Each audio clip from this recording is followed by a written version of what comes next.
Hello everyone. I have lived in Japan for more than 30 years, during which I have taught many students and interact with their mothers. I also have mama tomo, meaning mothers of my son's friends. And when our children were young, we often went to the park together.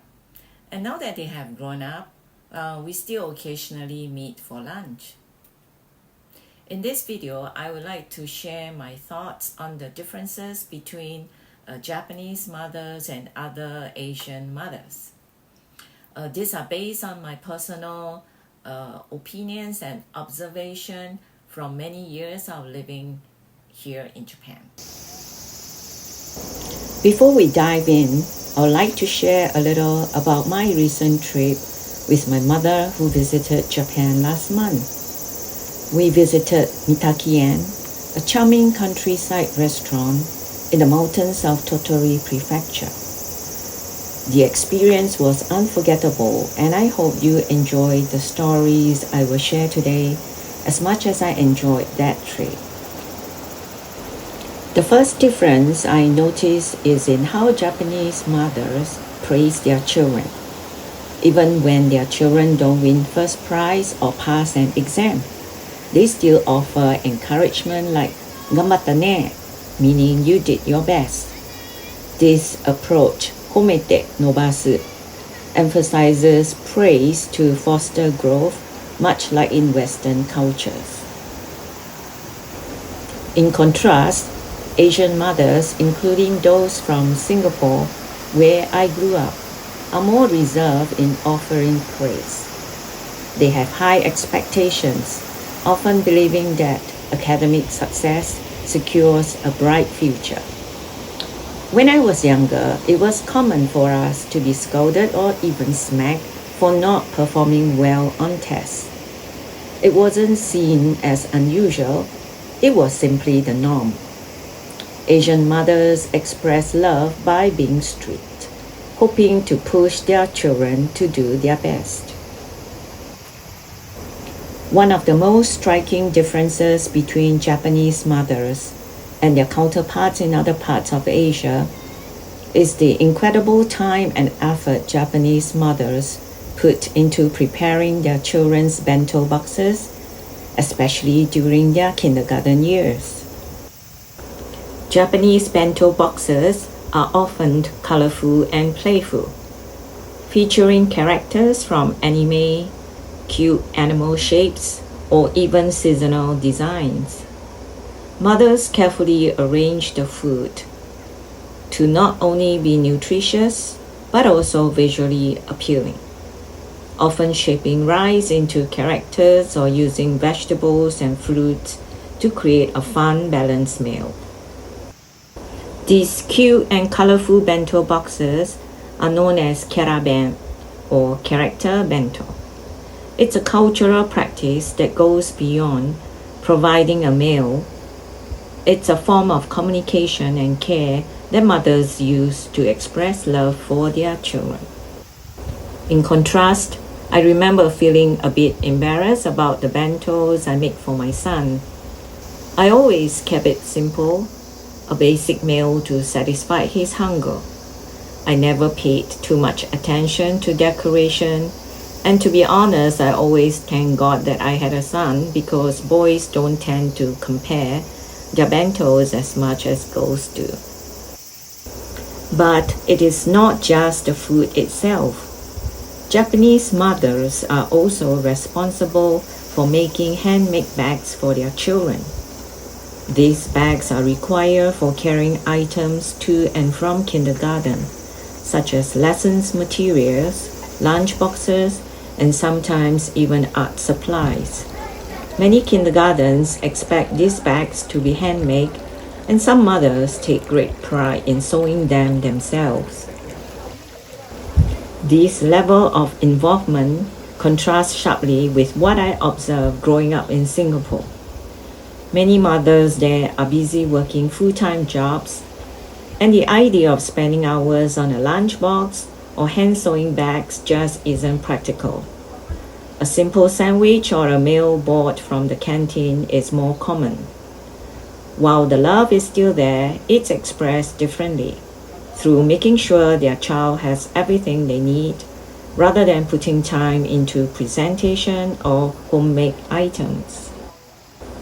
It's this devotion to the small details, from bentos to handmade bags, that makes me really appreciate the unique aspects of Japanese motherhood. It may seem overwhelming to some, but it's also a beautiful reflection of the strong bonds Japanese mothers create with their children, starting from the very first days of school. One of the most impressive things I've noticed about Japanese children, and something that continues to amaze me even after decades of living here, is their impeccable manners. This is not just something that's taught in schools. It's a value deeply embedded in Japanese culture, and one that starts at home with the mothers playing a significant role. From a very young age, Japanese children are taught to be considerate, polite, and mindful of their surroundings. I have taught many young students, and what stands out to me is how naturally they display good manners. When they arrive at my classroom, the first thing they do is neatly arrange their shoes before entering.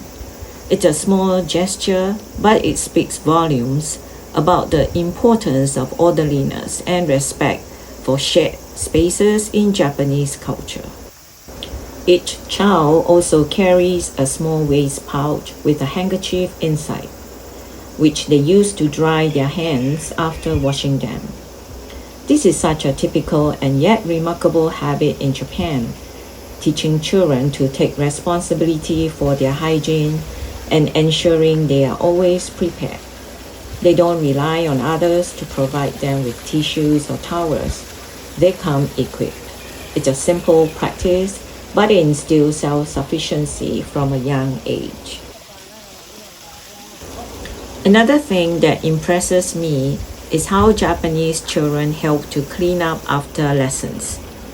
Whether it's picking up eraser shavings or tidying the classroom, they all pitch in without being told, and they do so willingly. At the end of each lesson, students greet me by saying thank you, and they also say goodbye to their classmates. These behaviors demonstrate a strong sense of respect, not just for authority figures, but also for their peers. In Japan, this sense of personal responsibility and community spirit is nurtured from the moment children start interacting with others outside the home. The idea of a group harmony, or wa, is a fundamental part of Japanese society, and it's taught from a very young age. Children are encouraged to work together, help each other, and avoid conflict. For example, in my classroom, when one student is struggling with a task, it's common for another student to step in and help without being asked. I remember just last week, a younger student was having trouble with her reading homework. While she was waiting for her turn, an older student noticed her struggle and immediately began practicing the words with her voluntarily and with patience. This sense of empathy and collaboration is a beautiful part of Japanese culture, and it starts at home. In contrast, the way children behave in other parts of Asia, including my home country Singapore, can vary widely. While there are certainly well-mannered children, there is no universal expectation or standard for behavior like there is in Japan. Each family tends to have its own approach to discipline and manners. Some children are raised with a strong sense of respect for others, while others may be more spoiled depending on their upbringing. The attention to detail in how Japanese children behave is also evident in their ability to wait patiently for their turn without complaining or pushing. I rarely see incidents of fighting or bickering over toys or games. Even when I organize classroom games, the students never blame anyone for losing. This speaks to the idea of gammang, a Japanese concept of enduring difficulties with patience and dignity, which is something that's cultivated from childhood. I believe this level of discipline and self-control is largely due to the guidance of Japanese mothers. They teach their children how to behave properly, starting with the smallest details like how to fold a handkerchief or how to greet someone politely. These lessons, while seemingly minor, have a profound impact on how children interact with the world around them. What really strikes me in Japan is that good behavior isn't seen as something that's optional or situational. It's a core value instilled in children from the very beginning. Whether at home or school, they are taught that respect for others, maintaining order, and contributing to the group are just as important, if not more so, than individual success. This is one of the many reasons I feel Japanese children have such a unique charm, and it's something I've come to appreciate deeply over the years. Thank you very much for watching the video. Please subscribe if you enjoy it.